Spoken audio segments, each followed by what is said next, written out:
Kapıyı açayım mı?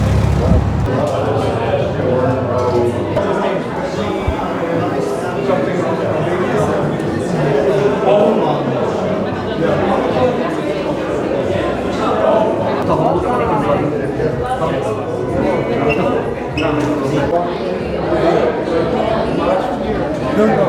In 2022, when everything that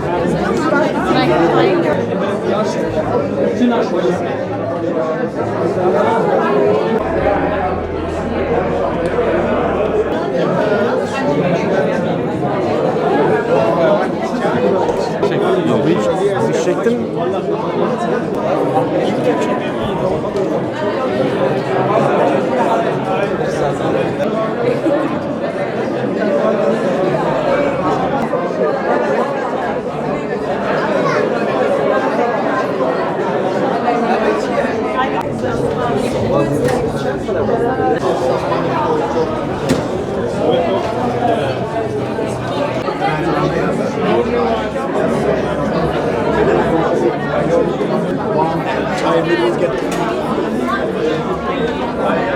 Great workout. It doesn't work out.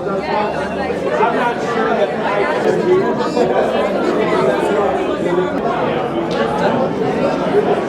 Konuştuk. Festivale geldik abi çekim için. Seni de bir arayayım dedim. Geleceğim mi uğrayacağım mı? Şeyde 2 Second Avenue'de, Downtown'da. Ya geldik işte. Ben kendim bir çekim bir bakayım dedim. Çekim bakayım.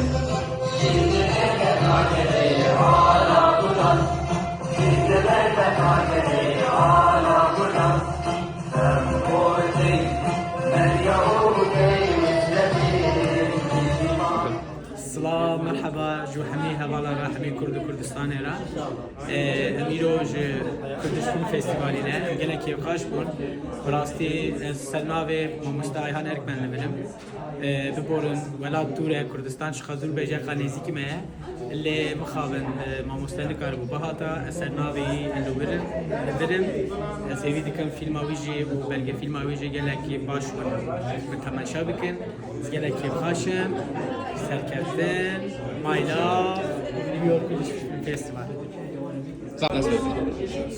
Ez derheden Haşim Aydemir. Ez New York Film Festival sılav dikim. Ez ke hoş buldum New York.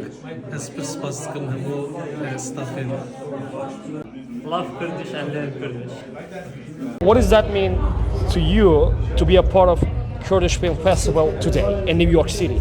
I'm so happy today. It just means a lot to be here around my people. I'm obviously Kurdish from Bashur, and I moved to New York only last year. So it's just being around the energy of and speaking Kurdish and eating Kurdish food means a lot to me. سڵای مستر کورتان پێشکەش بێت لێرەین لە نیویۆرک بۆ بەشداری لە 8مین فستیڤاڵی فیلمی کوردی. Kürde haz bikin û Kurdî biaxivin, vo min lay firîdin. بە کوردی باخ بن و کوردا حەز بکن هەر بژی